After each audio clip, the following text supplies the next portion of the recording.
শুনতে পাচ্ছেন? শোনা যায় না? ঠিক আছে। সম্মানিত মুসলিমবৃন্দ, আল্লাহ সুবহানাহু ওয়া তাআলা এই পৃথিবীতে আমাদেরকে এমনি পাঠাননি, এমনি আমাদেরকে সৃষ্টি করা হয়নি। আমাদেরকে সৃষ্টির পেছনে একটি সুনির্দিষ্ট লক্ষ্য এবং উদ্দেশ্য আছে না নেই? অযথাই একেবারে নিরর্থক আমাদেরকে পাঠাননি। আমাদেরকে সৃষ্টির পেছনে একটি লক্ষ্য এবং উদ্দেশ্য আছে না নেই? এই কারণে আল্লাহ রাব্বুল আলামিন এই দুনিয়ায় আমাদেরকে পাঠালেন, কি জন্য আমাদেরকে সৃষ্টি করা হলো। আল্লাহ রাব্বুল আলামিন কোরআনে কারীমে সেই কথা এভাবে বলেছেন,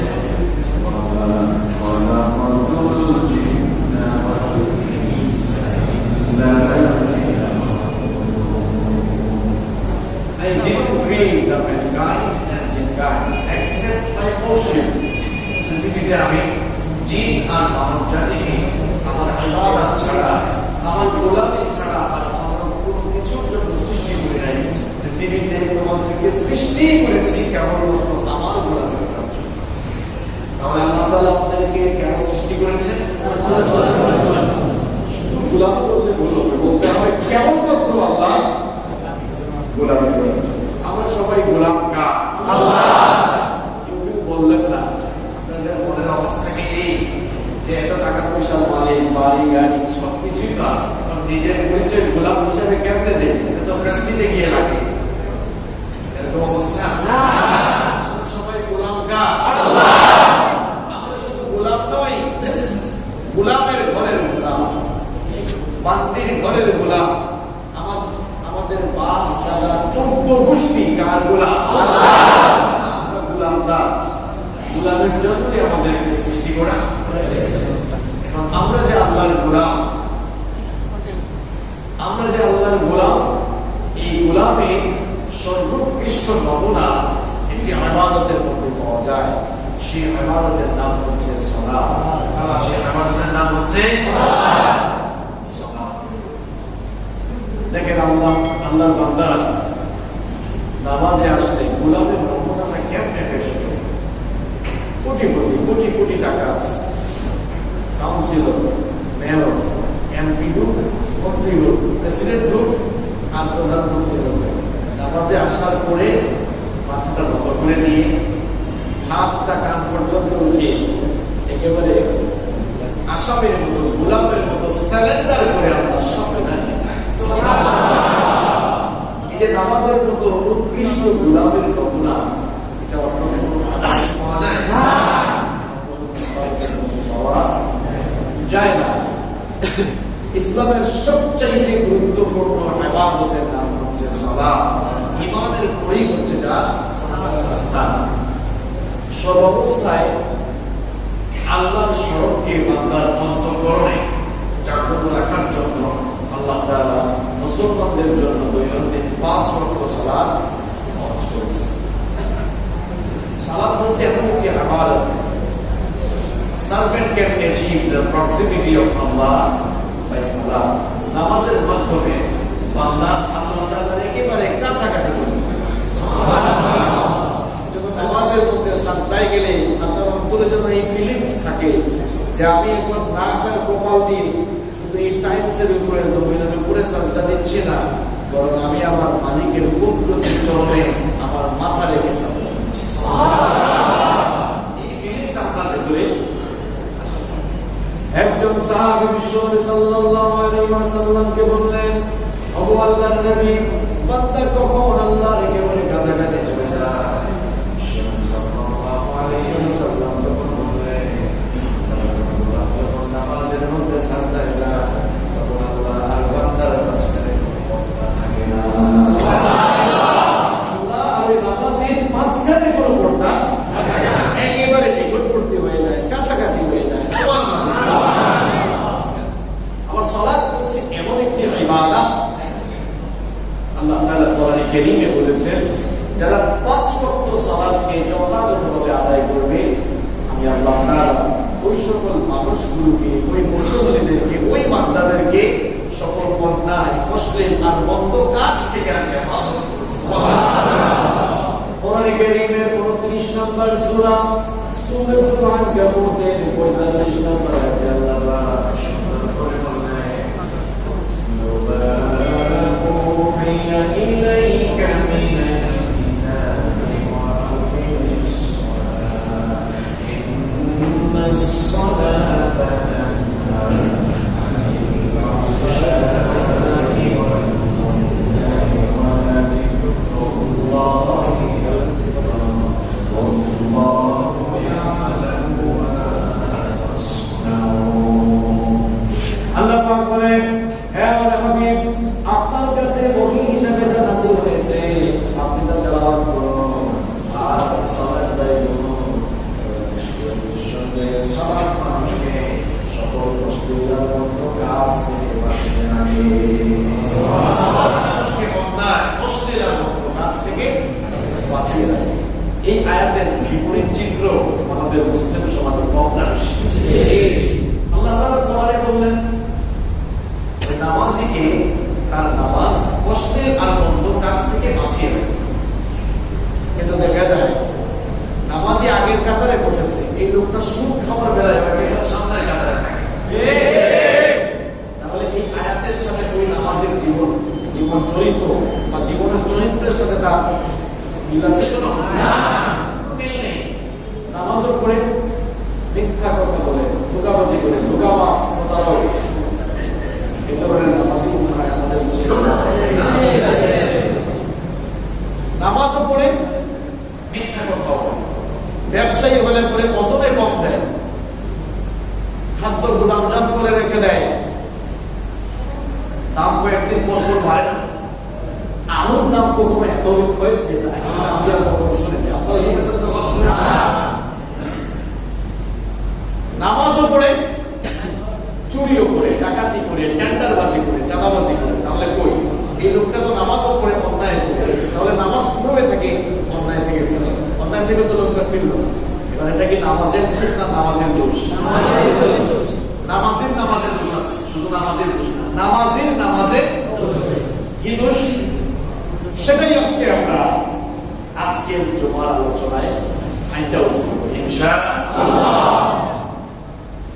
আমাদের নামাজ আমাদেরকে অন্যায় থেকে ফেরাতে কেন ব্যর্থ হচ্ছে, এর কারণগুলো কি কারণ? এই কারণগুলো আজকে সরাসরি কোরআন থেকে হাদিস থেকে আমরা ফাইন্ড আউট করব ইনশাআল্লাহ। তাহলে আলোচনার শিরোনাম কি? আলোচনার শিরোনাম হচ্ছে নামাজ কেন তাকে অন্যায় থেকে ফেরায় না, কেন বিরত রাখতে পারে? আমি আমার ক্ষুদ্র গবেষণায় এর কারণ খুঁজে পেয়েছি চারটি। কয়টি? কয়টা কারণ? এগুলো মুখস্থ করতে হবে। নাম্বার 1, এক নাম্বার হচ্ছে মিস্টেক ইন আওয়ার সালাত। আমাদের নামাজের ভিতরে অনেক মিস্টেক আছে, অনেক ভুল আছে। আমাদের নামাজ ভুলে ভরা। এই জন্য নামাজ আমাদেরকে অন্যায় থেকে ফেরাতে পারছে না, কারণ আমি নিজেদের কোনো নামাজকে ঠিক করতে পারছি না। আমাদের মধ্যে অনেক নামাজি আছে এখনো পর্যন্ত ঠিক মতো পাগুলোকে সোজা করতে পারে না। কিভাবে হাত পাততে হয়, কতটুকু উঠাতে হয়, রুকুতে গেলে কোন দিকে তাকাতে হয়, সাজদায় গেলে আপনার দৃষ্টিশক্তিকে কোন দিকে রাখতে হবে, কিভাবে শেষ পরিচয় করতে হবে, কিভাবে রুকু দিতে হবে, কিভাবে সাজদা দিতে হবে, এগুলো সে এখনো জানে না। তো যেই মুসল্লি এখনো ভালো করে নামাজের তারতিবগুলোই জানে না, ওই মুসল্লিকে এরকম নামাজ অন্যায় থেকে ফেরাবে কেমনে? তার তো নামাজই হচ্ছে না। বিশ্বনবী সাল্লাল্লাহু আলাইহি ওয়াসাল্লাম সাহাবীদেরকে একদিন বললেন, বুখারীর বর্ণনা, মুসলিমের বর্ণনা, সাইয়্যিদুল মুহাদ্দিসিন আবু হুরায়রা রাদিয়াল্লাহু আনহু বর্ণনা করেছেন। সাল্লাল্লাহু আলাইহি ওয়াসাল্লাম বললেন, আমার সাহাবীরা শোনো, ইন্নাল রাজুলা লা ইউসাল্লি 60 সানাতান মা তুকবালু লাহু সালাত। সাল্লাল্লাহু আলাইহি ওয়াসাল্লাম বললেন, 60 বছর নামাজ আদায় করলো কিন্তু তার কোনো নামাজ আদায় করলেন না। সুযোগ থাকে না, এক ওয়াক্ত না, দুই ওয়াক্ত, 60 ওয়াক্ত না, আমি বলেছি 60 বছর। কত বছর? 60 বছর লোকটা সালাত আদায় করেছে, এক ওয়াক্তের সালাত আল্লাহ তাআলা কবুল করেন না। এখন সাহাবায়ে কেরাম চিন্তায় পড়ে গেলেন, কেন লোকটার সালাত কবুল হলো না? বিশ্বনবী যখন বললেন لعله يتم الركوع ولا يتم السجود ويتم السجود ولا يتم الركوع লোকটা যখন সালাত আদায় করতো দেখা যেত ঠিকঠাক মতো রুকু করলে ঠিকঠাক মতো সাজদা দিত না, আবার ঠিকঠাক মতো সাজদা দিলে ঠিকঠাক মতো রুকু করতো না, অর্থাৎ তার নামাজে পরিপূর্ণ ছিল, তার নামাজটা পরিপূর্ণ ছিল, নামাজ ঠিকঠাক মতো সে আদায়। রাসূল করিম সাল্লাল্লাহু আলাইহি ওয়াসাল্লাম মসজিদে নববীতে বসে আছেন। এক লোক মসজিদে নববীতে ঢুকলো, ঢোকার পরে সে সালাত আদায় করলো। আমরা রাসূল সাল্লাল্লাহু আলাইহি ওয়াসাল্লাম তার সালাত দেখলেন। লোকটা সালাত শেষ করে বিশ্বনবী সাল্লাল্লাহু আলাইহি ওয়াসাল্লামের কাছে এসে সালাম দিল। রাসূল করিম সাল্লাল্লাহু আলাইহি ওয়াসাল্লাম সালামের জবাব দিয়ে বললেন, সাল্লি ফাইন্নাকা লাম তুসাল্লি, যাও নামাজটা আবার পড়ো, নামাজ। লোকটা আবার পড়লো, আবার নামাজ পড়লো, আবার নামাজ আদায় করলো। নামাজ শেষ করে দ্বিতীয়বার রাসূল করিম সাল্লাল্লাহু আলাইহি ওয়াসাল্লামের কাছে আসলো। বিশ্বনবী বললেন, ইরজি ফাসাল্লি ফাইন্নাকা লাম তুসাল্লি, যাও আবার নামাজ আদায় করো, তোমার নামাজ। লোকটা তৃতীয়বার আবার সালাত আদায় করলো। বিশ্বনবীর কাছে ফিরে আসার পর বিশ্বনবী সাল্লাল্লাহু আলাইহি ওয়াসাল্লাম বললেন, ইরজি ফাসাল্লি ফাইন্নাকা লাম তুসাল্লি, যাও আবার নামাজ আদায় করো, কারণ তোমার নামাজটা এখনো হয়নি। তিনবার এই কথা বলার পর লোকটা তখন বলল, এর চাইতে উত্তম কায়দায় উত্তম পদ্ধতিতে নামাজ আদায়ের সিস্টেম তো আমার জানা নেই। রাসূল করিম সাল্লাল্লাহু আলাইহি ওয়াসাল্লাম তাকে বললেন, তুমি এইভাবে করে তাকবীরে হাত উঠাও, এরপরে তুমি তোমার পছন্দ মতো আয়াত তেলাওয়াত করো, সুন্দর করে রুকু করো, সাজদা করো, কাদির আরকান ঠিকমতো আদায় করো, শেষ পর্যন্ত ঠিকমতো করো। নামাজের পুরো সিস্টেমটা বিশ্বনবী তাকে আমল করে শিখিয়ে দিলেন। তাহলে আপনি যদি ভুল করে নামাজ আদায় করেন, তখন নামাজ আদায় করার নামাজের ভুল থাকলে এই নামাজ কি কবুল হবে? না। অ্যাকসেপ্ট হবে? না। তাহলে সারা জীবন নামাজ আদায় করে কপালে দাগ ফেলে এখন লাভ আছে? না। নামাজের পদ্ধতি না শিখে সারা জীবন নামাজ পড়ে কপালে সব দাগ ফেলে এখন লাভ আছে? না। মুসল্লি এখন মুসল্লি বললাম, ভাই একটু নামাজ শিখেন, ভাই আমি সব পাই। মারা পড়ে যখন নামাজ আদায় করে আমি কাল এক জায়গায় নামাজ আদায় করছে, এটা এখন পাশে এক বছর আর পাই না, পাইলে আমি বলতাম, আমি পাইলে মানুষকে সচেতন করে দিই। রুকু সাজদা এমন ভাবে করেছে মনে হলো যেন লোকটা আসলে মসজিদে নাই, সে এখন কোনো জিমনেশিয়ামে এসে ফিজিক্যাল এক্সারসাইজ করতেছে। কিছু নামাজি এরকম আছে না, দেখলাম একেবারে টাইমস ফাটাই ফেলতেছে, এমন অবস্থা খামাস খামাস করে ঢুকে যাচ্ছে, মনে হচ্ছে তার বাস বা ট্রেন মিস হয়ে যাবে। এরকম নামাজ আদায় করে নামাজ হবে না। কেমনে আপনার নামাজ আপনাকে অন্যায় থেকে বেরাবে ভাই? আপনার নামাজও তো আদায়। বিশ্বনবী সাল্লাল্লাহু আলাইহি ওয়াসাল্লামের প্রিয় একজন সাহাবী আবু হুরায়রা রাদিয়াল্লাহু আনহু, তিনি একবার ইয়ামেনে গেলেন। ইয়ামেনে যাওয়ার পরে মসজিদে সালাত আদায় করার জন্য ঢুকলেন। দেখলেন একজন লোক সালাত আদায় করছে, সালাতের মধ্যে অনেক ভুল আছে। বিশ্বনবী সাল্লাল্লাহু আলাইহি ওয়াসাল্লামের সাহাবী আবু হুরায়রা ইবনুল ইয়ামান রাদিয়াল্লাহু আনহু অপেক্ষা করলেন। লোকটা নামাজ শেষ করার পরে তিনি বললেন, তুমি যে আমার সাথে এখন সালাত আদায় করলা, কত বছর ধরে নামাজ পড়লো? 40 বছর ধরে এরকম নামাজ আদায় করছি। আবু হুরায়রা রাদিয়াল্লাহু আনহু বললেন, তুমি কি আমাকে চিনতে পেরেছো নাকি? লোকটা বলল, না, আমি তো আপনাকে কখনো দেখি না, আপনাকে আমি চিনি না। আবু হুরায়রা রাদিয়াল্লাহু আনহু তখন বললেন, আমি হচ্ছি বিশ্বনবীর সাহাবী আবু হুরায়রা, আমরা বিশ্বনবীর সরাসরি ছাত্র, বিশ্বনবী নিজে আমাদেরকে নামাজ শিখিয়েছে, বিশ্বনবীর মধ্যে ইমামতি করতেন, তার কাছ থেকে দেখে দেখে নামাজ শিখেছি, স্বচক্ষে দেখে দেখে আমরা বিশ্বনবীর কাছ থেকে নামাজ শিখেছি। তুমি যেভাবে আজকে নামাজ আদায় করেছ, এরকম যদি 40 বছর ধরে নামাজ আদায় করে থাকো, আল্লাহ কসম করে বলছি নবীজির কায়দায় তোমার নামাজ হয় না, নবীজির তরিকায় তোমার নামাজ হয় না। এখন তো কত তরিকার নামাজ বের হয়েছে, হিজবুত তাওহীদের তরিকার একটা নামাজ হয়। আপনারা ফেসবুক আর ইউটিউবে দেখেছেন? আল্লাহু আকবার, যদি একসাথে দাঁড়া দেখলে মনে হয় আর্মি ট্রেনিং শুরু হয়েছে। এই হিজবুত তাওহীদ কি আমাদেরকে এখন কথা বলতে হয়? হিজবুত তাওহীদ নিয়ে আমাদেরকে কথা বলতে হবে, কারণ এই হিজবুত তাওহীদ একটি বাতিল ফিরকা। এরা মুসলিমদের মধ্যে ফিতনা সৃষ্টি করে তারা মুসলমানদের মধ্যে বিভ্রান্তি সৃষ্টি করতে চায়। এবং এই হিজবুত তাওহীদ এদেরকে দেশের যে জায়গায় পাবেন তাদেরকে ভালোভাবে বুঝাবেন যে ভাই এখন ঠিক হয়ে যাও। না বুঝতে অতিরঞ্জিত করলে তাদেরকে ওই যে ফ্রান্সের বন্ডের মতো একেবারে বয়কট করে ইমাম না এমাম, তাই না? যেই লোকটা তাদের প্রতিষ্ঠাতা বাইজিদ খান পণ্ডিত, তার নিজের তো চরিত্র ঠিক নাই,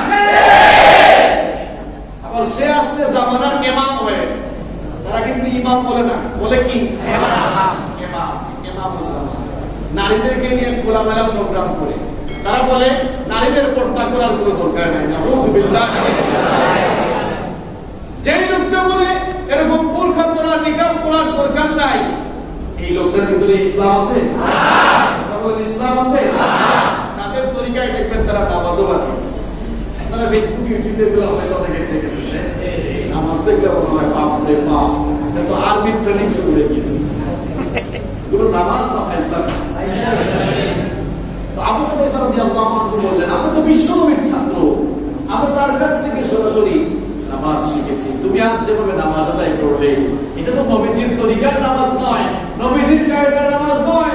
বিশ্বনবী সাল্লাল্লাহু আলাইহি ওয়াসাল্লাম কি বলেছেন দেখেন, সাল্লু কামা রাআইতুমুনি উসাল্লি, যেভাবে আমাকে সালাত আদায় করতে দেখেছো সেভাবেই সালাত আদায় করো। প্রিয় ভাইরা, আজ আমাদের নামাজ আমাদেরকে অন্যায় থেকে ফেরাচ্ছে না কেন?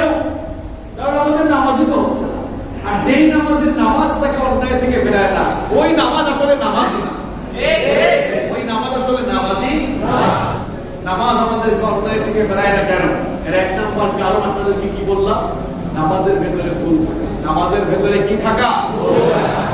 প্রিয় ভাইয়েরা, আপনাদের অনেকের মধ্যে নামাজের সমস্যা থাকতে পারে, তাই বলে লজ্জা থাকা যাবে না, শরম থাকা যাবে না। আপনার আশেপাশে যে আলেম আছেন তার কাছ থেকে আপনি গিয়ে সালাতটা শিখেন। এখন তো বাজারে অনেক সুন্দর সুন্দর বইও পাওয়া যায়। আপনারা এখন এই যে যুবক ভাইয়েরা কত দামি দামি পারফিউম পর্যন্ত তারা ব্যবহার, একটু 200 টাকার বই কিনে দেন। আমি দু একটা বইয়ের নাম সাজেস্ট করবো, কিনবেন তো আপনারা? আপনারা আন্দোলন কিনলায় অনেকে গেলেন, অনেকগুলো লাইব্রেরি আছে, বেশ কিছু লাইব্রেরি আছে। লাইব্রেরিগুলোতে খোঁজ করলে আপনারা পাবেন। ইমাম নাসিরউদ্দিন আলবানী একটি কিতাব রয়েছে, রাসূলুল্লাহ সাল্লাল্লাহু আলাইহি ওয়াসাল্লামের সালাত। এই বইটা আপনারা পড়তে পারেন। তিনি অত্যন্ত চমৎকার করে সালাত আদায়ের তরিকাগুলো, পদ্ধতিগুলো তার বইতে তুলে। বইটার নাম মনে আছে তো আপনাদের? রাসূলুল্লাহ সাল্লাল্লাহু আলাইহি ওয়াসাল্লামের সালাত। এই বইটা বাসায় রাখবেন, নিজে পড়বেন, বলেন সবাইকে পড়াবেন। বইটা যখন নিজে পড়বেন তখন আপনার ভুলগুলো ফাইন্ড আউট হবে। আরে আমার তো এই জায়গায় সমস্যা আছে, ওই জায়গায় সমস্যা আছে। নিজের ভুলগুলো নিজেই তখন শোধরাতে হবে। কি আর বলবো, দুঃখের কথা, মাঝে মাঝে বিভিন্ন মসজিদে আমরা পুরো দেশ সফর করে করার কারণে দেখি, মাঝে মাঝে কিছু কিছু মসজিদে দেখেছি এমনও ইমাম সাহেবেরা নামাজের তরিকা কি আছে। আমি গত কয়েক সপ্তাহ আগে মসজিদে মাগরিবের নামাজ আদায় করে নিজে আরেকবার আদায় করেছি। কারণ লাহনে জানি তেলাওয়াতের ভেতরে ভুল না ভুল, এরকম ভুল তেলাওয়াত দিয়ে কি নামাজ হবে? ইমাম সাহেবের নামাজের তরিকাই তো ভুল, মুসল্লি আর শিখবে।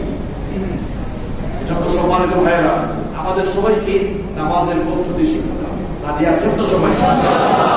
আজকের জমায় কি আমরা এই সিদ্ধান্ত নিতে পারি যে আমরা সবার করে নামাজের একটা বই রাখবো? মাশাআল্লাহ, আল্লাহ আপনাদের হাতগুলোকে কবুল করুন। তাহলে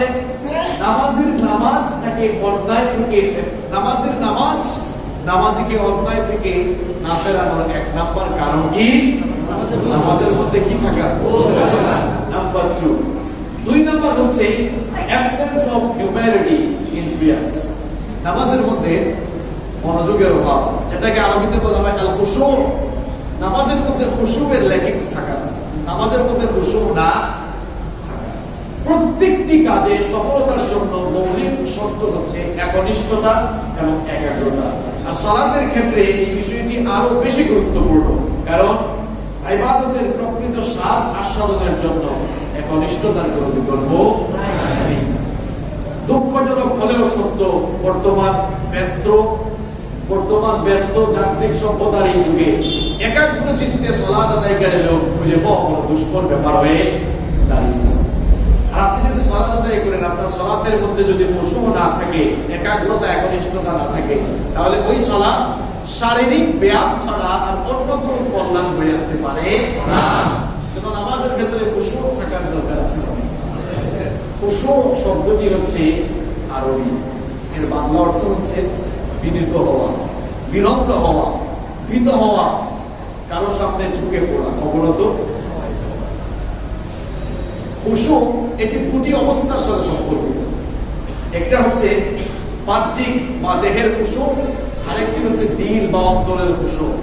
আপনার দিল বা অন্তরের খুশুটাই হচ্ছে আসল, কারণ অন্তরে ভয় থাকলে বাহ্যিক ভাবে সেটার প্রকাশ।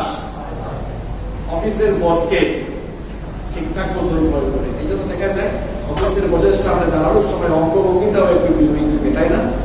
অন্তরে ভয় থাকলে বাহ্যিক ভাবে সেটা প্রকাশ, আর দিলের মধ্যে যদি ভয় না থাকে তাহলে বাহ্যিক ভাবে সেটা প্রকাশ পায় না। এই জন্য দিলের খুশুটাই হচ্ছে আসল। রাসূল করিম সাল্লাল্লাহু আলাইহি ওয়াসাল্লাম একদিন দেখলেন এক লোক সালাত আদায় করছে, সালাত আদায়রত অবস্থায় তার দাড়ি নিয়ে এসে খেলাধুলা করছে। আমাদের মধ্যে কিছু মুসলিমদের সাথে দেখবেন আমাদের ধারণ করে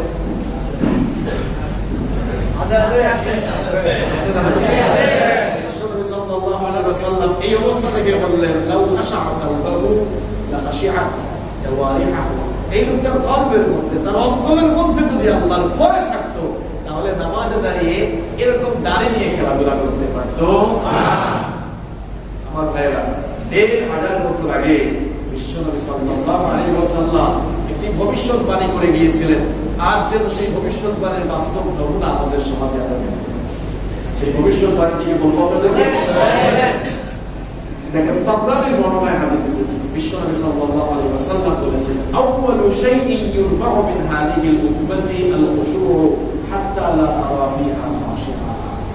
১,৫০০ বছর আগে বিশ্বনবী সাল্লাল্লাহু আলাইহি ওয়াসাল্লাম বলে গিয়েছেন, আমার উম্মতের মধ্যে এমন একটি কঠিন জামানা চলে আসবে, মসজিদগুলোতে ঢুকলে প্রচুর মুসল্লি পাওয়া যাবে ঠিকই, কিন্তু খুশুয়ের সাথে একনিষ্ঠতা আর একাগ্র চিত্তে সালাত আদায়কারী খুঁজে পাওয়া বড় দুষ্কর ব্যাপার হয়ে যাবে। অনেক মুসল্লি নামাজের খুশুয়ের বিষয়টি আখিরি জামানায় উঠে যাবে, আখিরি জামানায় খুশু থাকবে না, কিন্তু নামাজই থাকবে। প্রিয় ভাইরা, মনে রাখতে হবে, ফেয়ারলেস সালাত হ্যাজ নো ভ্যালু। খুশুবিহীন সালাতের কোনো মূল্য আল্লাহর কাছে নাই। আপনার নামাজের মধ্যে যদি একাগ্রতা না থাকে, একনিষ্ঠতা না থাকে, ওই নামাজের কোনো দাম আল্লাহর কাছে নাই। প্রশ্ন হচ্ছে, আমাদের নামাজের খুশু আসে না কেন? নামাজে একনিষ্ঠতা আসে না কেন? একাগ্রতা আসে না কেন? আমাদের নামাজের মধ্যে মনোযোগ, কনসেন্ট্রেশন, একাগ্রতা, একনিষ্ঠতা না আসা মূল কারণ হচ্ছে দুইটা। মূল কারণ কয়টা? দুইটা। নাম্বার 1, এক নাম্বার হচ্ছে নামাজে আমরা কি করি কিছুই বুঝি না। নামাজে যা করি সব কিছু বুঝেন কে কিন্তু একেবারে খালেস ভাবে হাত করবেন নামাজের প্রথম থেকে শেষ পর্যন্ত। দেখেন আমার কথা কতটা বাস্তবিক প্রমাণ দিচ্ছে, আপনাদেরকে লজ্জা দেওয়ার জন্য বলছি না, বুঝানোর চেষ্টা করছি যে নামাজ কেন আপনাকে আমাকে অন্যায় থেকে ফেরাচ্ছে না, এই কারণগুলো বের করছি তো আজকে। বলেন তো, নামাজে আল্লাহু আকবার থেকে সালাম ফেরানো পর্যন্ত নামাজের ভেতরে যা করেন আপনি বুঝেন সবকিছু কে কিন্তু হাত তুলে কয়েকটা হাত আছে যেভাবে হাত উঠেছে, মানে যারা হাত তুলেছেন এদের সংখ্যা হতে পারে জিরো তো হবে না, মাইনাস হবে, একেবারে মাইনাসে চলে যাবে, তাই না? তার মানে কি বুঝলেন আপনারা? আমাদের নামাজে খুশু আসে না কেন? এর প্রথম কারণ কি? নামাজ আমরা লজ্জা বোধ বলেন, নামাজ আমরা কি করি না। আর 2 নম্বর কারণ কি? নামাজ বুঝি না বলেই নামাজের মধ্যে কনসেন্ট্রেশন। আরে নামাজ আদায়ের পরে কেউ আছে উদাপ লাগায় কলার ঠিক করে, আবার কেউ আছে আরব দেশে আমি দেখেছি নামাজে দাঁড়িয়েছে, ফোন আসছে, পকেট থেকে ফোন বের করে বলেছে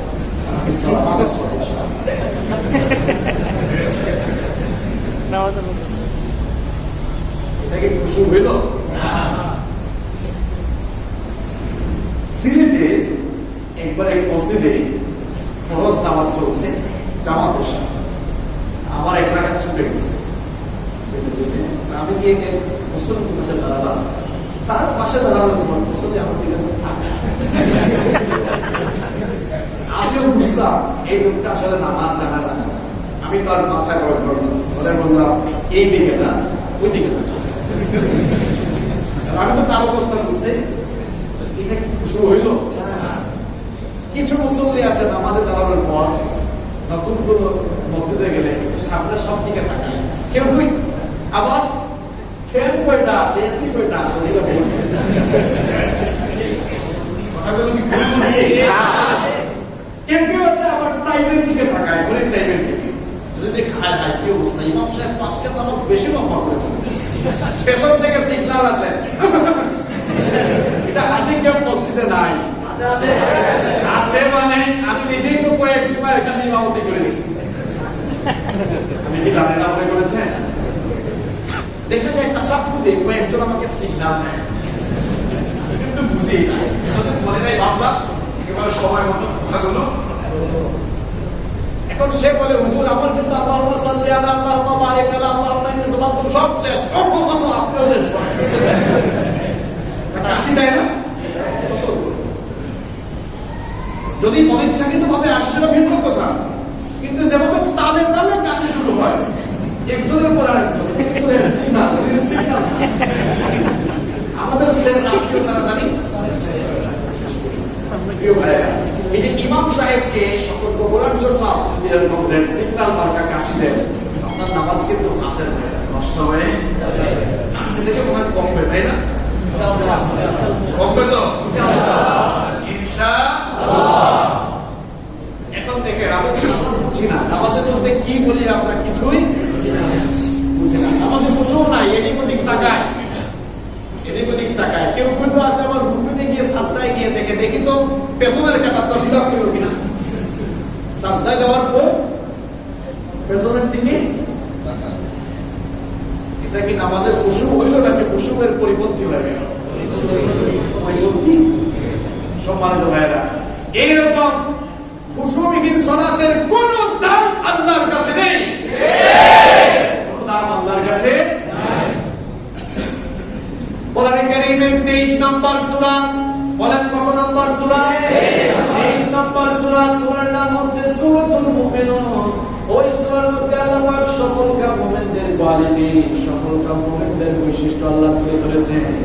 আর তাদের বৈশিষ্ট্যগুলো, কোয়ালিটিগুলো বর্ণনা করতে গিয়ে আল্লাহ পাক শুরু করেছেন নামাজের সময় পর আফলাহাল মুমিনুনা আল্লাযীনা হুম ফি সালাতিহিম খাশিউন। Successful indeed are the believers, those who humble themselves in their prayer. সফলকাম হয়েছে তারা নামাজে বিনয় অবলম্বন করেছে। আপনার নামাজে বিনয় নাই, খুশু নাই, একনিষ্ঠতা নাই, একাগ্রতা নেই, এইরকম সালাতের কোনো ভ্যালু আল্লাহর কাছে নাই। আর নামাজে খুশু না আসার কারণ কয়টা বললাম? হ্যাঁ বলতেছেন নাকি? জীবন বদলানোর মতো কিছু কথা এখন বলবো ইনশাআল্লাহ। তো নামাজে খুশু নাই, এক নাম্বার কারণ নামাজ আমরা বুঝি না। দুই নাম্বার কারণ এই জন্যই মনোযোগ। নামাজ তো আমরা বুঝি না, যদি বুঝতাম তাহলে মনোযোগ তো অন্যদিকে যেত না। প্রিয় ভাইরা, নামাজে আল্লাহ তাআলা নামাজের সাথে সরাসরি কথা বলেন। সুবহানাল্লাহ, কোন জয় হোক। সমগ্র বিশ্বজাহানের রব যিনি সালাতে আপনার সাথে কথা বলেন, আর আপনি সিগন্যাল মারেন না। আপনি ফ্যান গুনেন, এসি গুনেন, মসজিদের আশপাশে একটু দেখেন কয়টা লাইট আছে। মাশাআল্লাহ, আপনাদের এখানে কিন্তু অনেক লাইট আছে, দেখেন আপনাকে তাকায়। তো এইরকম করলে তো সালাত হবে না, কারণ সালাতে আপনার সাথে কথা বলছেন কে? আল্লাহ। কথা কি বানিয়ে বললাম নাকি? Salat is a conversation between almighty Allah and the slave. নামাজ হচ্ছে আল্লাহ আর বান্দার কথা বলার জায়গা। এটি আমার বানানোর কোনো কথা নয়। মুসলিম শরীফের বর্ণনায় হাদিস এসেছে, হাদিসে কুদসির মধ্যে আল্লাহ তাআলা বলেছেন, কাসসামতুস সালাতি বাইনি ওয়া বাইনা আবদি নিসফাইন। নামাজকে আমার বান্দার মধ্যে ভাগ করে অর্ধেক হলো আমার জন্য, মানে সুবহান আপনি, আর নামাজের অর্ধেক হলো আমার বান্দার জন্য, নামাজের হলো আমার বান্দা দ্বারা। আল্লাহ পাক বলেন আমি তার সাথে এত চমৎকার করে কথা বলি, আমার বান্দা নামাজে দাঁড়িয়ে যখন বলে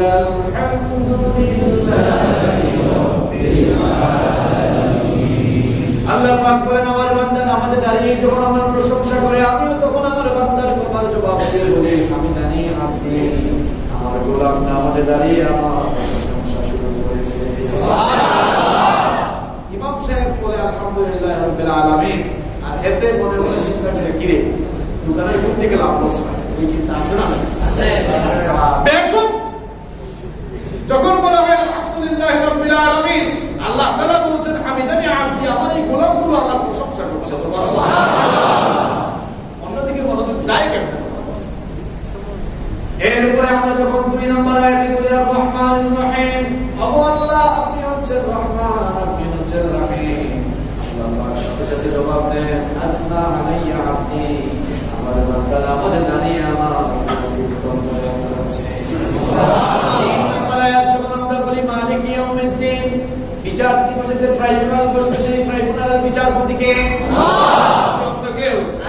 আমরা বলি আল্লাহ বিচার দিবসের ট্রাইব্যুনালের মালিক হলেন আপনি। আল্লাহ পাক বলেন মাজ্জাদানি আবদি, আমার গোলাম নামাজে দাঁড়িয়ে আমার শ্রেষ্ঠত্ব বর্ণনা করছে। আমরা বলি ইয়্যাকা না'বুদু ওয়া ইয়্যাকা নাস্তাঈন, আমরা কেবল আপনার গোলামি করি আর আপনার কাছে সাহায্য চাই। কপাল পুরা মুসলমান, কপাল পুরা মুসলমান, নামাজে বলে শুধু আপনার কাছে সাহায্য চাই, আবার নামাজ থেকে বের হয়ে মাজারে শুয়ে থাকা মৃত লোকটার কাছে সাহায্য চাই। আল্লাহ তাআলা শেখাচ্ছেন বান্দা সূরাতুল ফাতিহা যদি বুঝতেন। আমি ফজমিয়া মসজিদে নামাজের 28টি শিক্ষা নিয়ে আলোচনা করছিলাম, এই আলোচনাটা ইউটিউবে আছে, আপনারা শুনবেন। সেখানে সূরাতুল ফাতিহার গুরুত্বপূর্ণ প্রায় 8-10টি শিক্ষা আমি তুলে ধরেছি। আপনি সূরা ফাতিহা শিখলেই তো আপনার জীবনে আর শিরক থাকার কথা না। প্রত্যেকদিন নামাজে বলছে আল্লাহ সাহায্যের দরকার হলে চাইবো কার কাছে? ওই বেকুব নামাজি আমার সন্তান হয় না, কই হুজুর একটা তাবিজ দেন সন্তান তো হয় না। তো সন্তান না হলে তোমার বুকের বাচ্চা কি ইমাম সাহেব তাবিজ দেয়া শুরু করে হবে নাকি? না, চাইতে হবে কার কাছে? আল্লাহর কাছে। আমার মাথায় যায় সুতরা যায় এইটা দেয় সেটা দেয়, এরকম আছে না নাই? আছে। এর উপরে মশারি টানায় দেয়, মনে হয় যেন মাথায় শুয়ে থাকা লোকটাকে মশায় কামড়ায়। আর মা বাবাকে মশারি কিনে দেয় না, মা বাবাকে মশায় কামড়ায়, মা বাবাকে মশারি কিনে দেয় না, মাজারে শুয়ে থাকা তার ওই বাবার মাজারের উপরে মশারি টানায়। আসলে মা বাবার কোনো কষ্ট করে রাখে না। পৃথিবীতে মা বাবার চাইতে বড় কে আপনার জন্য আর কেউ হতে পারে না। মা বাবার পায়ের কাছে পড়ে থাকেন, মা বাবার খেদমত করে। যেই মানুষ মা বাবার যত বেশি খেদমত করবে আল্লাহ তাআলা ওই লোকটাকে, ওই সন্তানের মর্যাদা দুনিয়ায় তত বেশি বাড়িয়ে দেবে। মা বাবার জন্য পয়সা খরচ না, পয়সা খরচ করে না, মা অসুস্থ বাবা অসুস্থ, চিন্তা করে এই ঘোরার জন্য, ঘুরের জন্য টাকা খরচ করলেই তো। আরে বেকুব, আপনি বুঝলেন না? মা বাবার জন্য পয়সা ঢাললেই, যত পয়সা ঢালবেন, যত টাকা খরচ করবেন, এটাকে 10 গুণ, 100 গুণ, 1000 গুণ, কোটি গুণ বৃদ্ধি করে আল্লাহ আপনার নিয়ামত বাড়িয়ে দিবেন। করেন নাই, করে দেখেন না, করে দেখেন আপনি কি হয়, করে দেখেন আপনি কি হয়। পৃথিবীতে মা বাবার কত শ্রেষ্ঠ নিয়ামত আর হতে পারে না। কোথায় কোন বাবার কাছে যাও? বিশ্বনবীর সাহাবী এসে বললেন, ওগো আল্লাহর নবী, কি কিসসা শোনাচ্ছেন নাকি? মান আহাক্কুন নাসি বিহুসনি সাহাবাতি, সবচাইতে ভালো আচরণ আমি কার সাথে করব? সবচাইতে সুন্দর আচরণ কার সাথে করব? সবচাইতে বেশি খেদমত করব কার? বিশ্বনবী বলে জবাব দিয়েছেন, তুমি যার কাছে ভুল হইছো তা না। কি কথা কর না কেন? না। কি জবাব দিলেন ভালো করে শুনেন, বুখারীর বর্ণনা। বিশ্বনবী বললেন, আমার সাহাবী শোনো, সবচেয়ে বেশি খেদমত করবা উম্মুক, তোমার মা। এরপরে ওই সাহাবী বললেন, তোমরা মান, তারপরে কার? এবার বিশ্বনবী বললেন, উম্মুক তোমার মা। সাহাবী বললেন, তোমরা মান, তারপরে কে? বিশ্বনবী বললেন, উম্মুক তারপরেও তোমার মা। সাহাবী বললেন, চতুর্থ নাম্বার আপনি কার কথা বলবেন? বিশ্বনবী বললেন, 4 নাম্বার আবুকা তোমার বাবা। এরপরে সাহাবী বললেন, এরপরে কাদেরকে সিরিয়ালে রাখবো? এই হাদিসটা কিন্তু এখানে শেষ না, আমাদের দেশে অনেক আলোচনা, এখানে এতটুকু হাদিসটা বলা হয়, এই হাদিসটা এখানে শেষ না। বিশ্বনবী বললেন, সিরিয়ালে তারপর কারা আসবে শোনো শোনো। তোমরা আদনাকা ফাআদনাক, এরপরে তোমার আশেপাশে যারা আছে সবার সাথে ভালো আচরণ করো, ক্যাটাগরি ভিত্তিক ভালো আচরণ করো, ভাই বোন বন্ধু বান্ধব পাড়া প্রতিবেশী সবার সাথে ভালো আচরণ করবা। কিন্তু ভালো আচরণের ক্ষেত্রে 1, 2, 3 আর 4 নম্বরে যাদের কথা বলা হয়েছে তারা হচ্ছে আপনার বাবা আর মা। সিরিয়ালি 1, 2, 3, 4 যারা আছে এদেরকে আমরা সিরিয়ালে নিচে নামিয়ে ফেলছি। বাবা ডাক দিয়েছে, ওইরে আমার বাপজান কোথায়? কি কর্কশ ভাষায় জবাব দিলেন। তার বন্ধু ডাক দিয়েছে, কিরে সাইদুল বাড়িতে আসুন নাকি? জি ভাই আছে। কপাল পোড়া। আল্লাহ তাআলা বললেন বাবার সাথে কেমন আচরণ করবা? এটা আছে না নাই কোরআনে? আছে। এটা কি বলছে? ওকুল কাহুমা কাওলান কারীমা, সবচাইতে সম্মানের ভাষায়, সবচাইতে নম্র ভদ্র আর বিনয়ের ভাষাগুলো তোমার মা বাবার সামনে তুমি প্রদর্শন করো। সুবহানাল্লাহ। কোন বাবার কাছে যাও? কোন বাবার কাছে যাও? বাবা কম থাকা ভালো না বেশি থাকা ভালো? কম থাকা ভালো না বেশি থাকা ভালো? বেশি থাকলে তো ঝামেলা আছে। বেশি থাকলে ঝামেলা আছে। শুধু ঝামেলা আছে তাই না, বেশি ঝামেলা আছে। ওরা নিজের অস্তিত্বই ঠিক থাকবে না। পৃথিবীতে মা বাবার চাইতে বড় পীর আর কেউ হতে পারে না। একজন সাহাবী এসে বললেন, ওগো আল্লাহর নবী, আমি আপনার সাথে জিহাদে যেতে চাই। বিশ্বনবী সাল্লাল্লাহু আলাইহি ওয়াসাল্লাম বললেন, আল্লাকা মিন উম্মিন, তোমার কি ঘরে মা আছে নাকি? সাহাবী বললেন, আমার ঘরে তো মা আছে। বিশ্বনবী বললেন, আমার সাথে জিহাদে যাওয়া লাগবে না, বাইরে যাও, গিয়ে মায়ের খেদমত করো, ওটাই তোমার জন্য সবচেয়ে বড় জিহাদ। মা বাবার নাম কি আমি বাড়িয়েছি? বাড়িয়েছেন মুহাম্মদ সাল্লাল্লাহু আলাইহি ওয়াসাল্লাম। কোথায় যাও? বাজার থেকে যখন যান, একটু আঙ্গুর কিনে নিয়ে যান, আপেল কিনে নিয়ে যান, বেদানা কিনে নিয়ে যান, ডালিম কিনে নিয়ে যান। ঘরে গিয়ে দেখেন বাবা বুড়া মানুষ, শোয়া থেকে উঠতে পারে না, মা বুড়ি মানুষ শোয়া থেকে উঠতে পারে না। আপনি ওই ফলগুলো নিজের হাতে সুন্দর করে ধৌত করে তারপরে মা আর বাবার মুখে তুলে যদি খাওয়াই দিতে পারে, আর মা আর বাবা যদি আপনার জন্য খুশি হয়ে একটা মুচকি হাসি দেয়, আল্লাহর কসম করে বলছি আল্লাহর আরো আপনার প্রতি খুশি হয়ে যাবে। যা করা দরকার সেটা করে। এই যুবকের তরুণরা কোন থেকে দৌড়াও? কোন থেকে দৌড়াও তুমি? তোমার মা বাবার পায়ের কাছে পড়ে থাকো। তোমার মা বাবার চাইতে বড় পীর, বড় বাবা আর কেউ হতে পারে না। কোথায় না? কোন বাবার কাছে না? তোমার সবচেয়ে বড় পীর তোমার ঘরের ভেতরেই আছে। ওই মা বাবার পায়ের কাছে পড়ে থাকো, আল্লাহ তোমার কপাল খুলে দেবে। ঠিক কি না? কোথায় দৌড়াও? এটা আমার কথা নয়, বলেছেন মুহাম্মদ সাল্লাল্লাহু আলাইহি ওয়াসাল্লাম। নিজের সময় পেয়েছেন, নিজের বাবার পা টিপে দেন, মাথাটা টিপে দেন, মায়ের মাথাটা আপনি সুন্দর করে টিপে দেন, খুব করে দেন, খেদমত করেন মা বাবা। মাঝে মাঝে কাপড় ধুয়ে দেন, মা বাপ খুশি হবেন। আপনার উপর খুশি হবেন কে? আল্লাহ। এটাও আমার কথা নয়, শুনেন বিশ্বনবী বলছেন যে রব্বি ফি রিদাল ওয়ালিদ ওয়া সাখাত রব্বি ফি সাখাতিল ওয়ালিদ। মা বাবার সন্তুষ্টিতে আল্লাহ সন্তুষ্ট, আর মা বাবার অসন্তুষ্টিতে আল্লাহ অসন্তুষ্ট। কি মনে করেন আপনি? মা বাবা খুব সেনসিটিভ জায়গা, এটা খুব সেনসিটিভ। মা বাবা খুশি তো কেউ খুশি, মা বাবা খুশি তো কে খুশি? মা বাবা খুব সেনসিটিভ জায়গা ভাই। মায়ের কলিজায় বাবার কলিজায় আঘাত দিয়েছেন তো নিজের, আপনি নিজের জন্য জাহান্নাম নিজেই। মা বাবা অনেক বড়, অনেক বড়। বিশ্বনবী বলছেন হুমা জান্নাতুকা হুমা নারুকা, মা বাপ তোমার জান্নাত, আবার মা বাপই তোমার জাহান্নাম। সম্মানিত ভাইরা, তাহলে যেই কথা বলছিলাম, নামাজ হচ্ছে কথা বলার জায়গা। আমরা ছিলাম কোন জায়গায় বলে আছি? ইয়া সাহায্যের দরকার হলে চাইতে হবে কার কাছে? চাইতে হবে কার কাছে?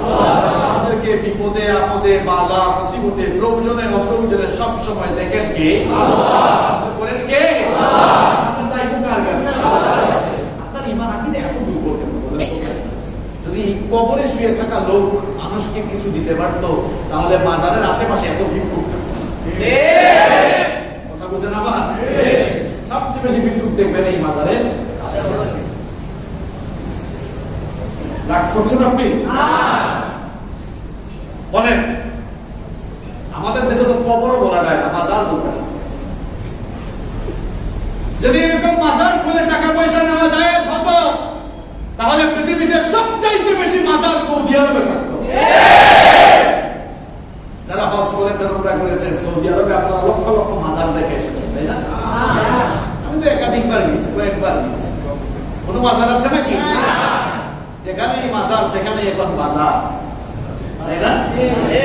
আমি গত বছর গেলাম বাগেরহাট মাহফিলে। বাগেরহাট নাম শুনেছেন তো আপনারা?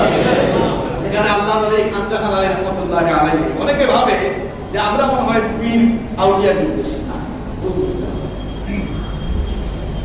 হক্কানি অলিদেরকে আমরা আমাদের কলিজা দিয়ে মহব্বত করি, কিন্তু পিরাকির ভেষ করে যারা ভণ্ডামি করে তাদেরকে আমরা দিল থেকে অন্তর থেকে ঘৃণা করি। আল্লাহ অলিদেরকে আমরা ঘৃণা করি না, কারণ এই বাংলাদেশে ইসলাম পেয়েছি আমরা আল্লাহ অলিদের মাধ্যমে। শাহজালাল, শাহ কোরআন, শাহ মাহবুব, শাহ আমানত, খানজাহান আলী, আল্লাহ তাআলা সকলের প্রতি রহম করুন, বলেন আমিন। ওনাদের কারণেই তো আমরা বাংলাদেশে ইসলাম পেয়েছি।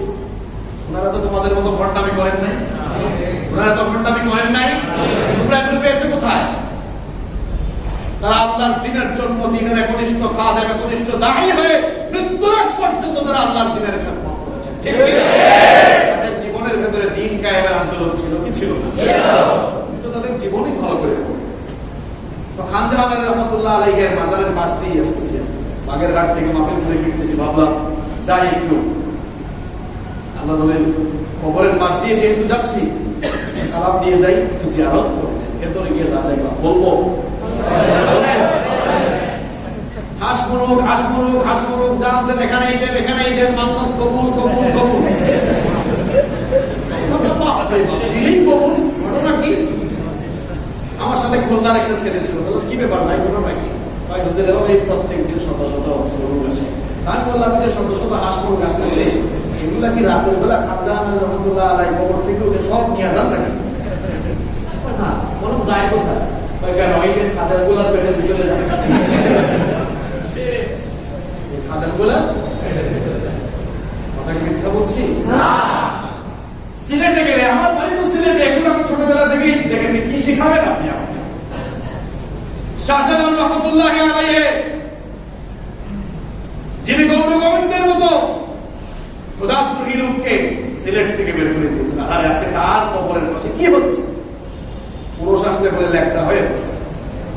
মিথ্যা বলছি নাকি? হুজুর বাস্তব কোনো কথা বলে না, দেখে শুনে কথা বলে। শাহজালাল রহমাতুল্লাহ আলাইহির মাজারের পাশে আপনারা দেখবেন বিশাল বিশাল ড্যাগ আছে। ড্যাগ বুঝেন আপনারা? চট্টগ্রামে কি বলে? বিশাল বিশাল ডেস্কি। আমার বাবার সাথে আমি ছোটবেলায় প্রথম গিয়েছিলাম, তখন আমি অনেক ছোট, মনে হয় ক্লাস 5-6। তো বললাম আপু এগুলো কি? এত বড় বড় ডেস্কির ভিতরে এখানে কি বিরিয়ানি রান্না হচ্ছে? আপু মুচকে এসে বললেন যে না, এখানে মানুষজন টাকা দিচ্ছে, এখানে মানুষজন কি করছে?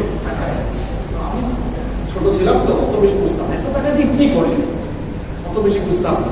পরে যখন অ্যাডাল্ট হলাম, গেলাম দেখলাম তখন মানুষ টাকা দিচ্ছে। আর ডেস্কে পুরো ফিল আপ হয়ে যায়, বিশাল বিশাল ডেস্কে কোটি কোটি টাকা। রাতের বেলা শাহজালাল রহমাতুল্লাহ আলাইহি মাজার থেকে উঠে সব টাকা নিয়ে যায়। যায় কোথায়? যায় কোথায়? আজ আল্লাহর হক্কানি ওলিদের কবরগুলো যারা এসেছিলেন মানুষদেরকে শিরক আর কুফরের অন্ধকার থেকে বের করে জান্নাতের রাস্তা দেখাবার জন্য, আজকে তাদের কবরগুলোকে একরাদের ভণ্ড মাজার পূজারী, খাট পূজারী ব্যবসায়ীরা মাজারকে তারা তাদের পেট পূজার জায়গায় পরিণত করেছে।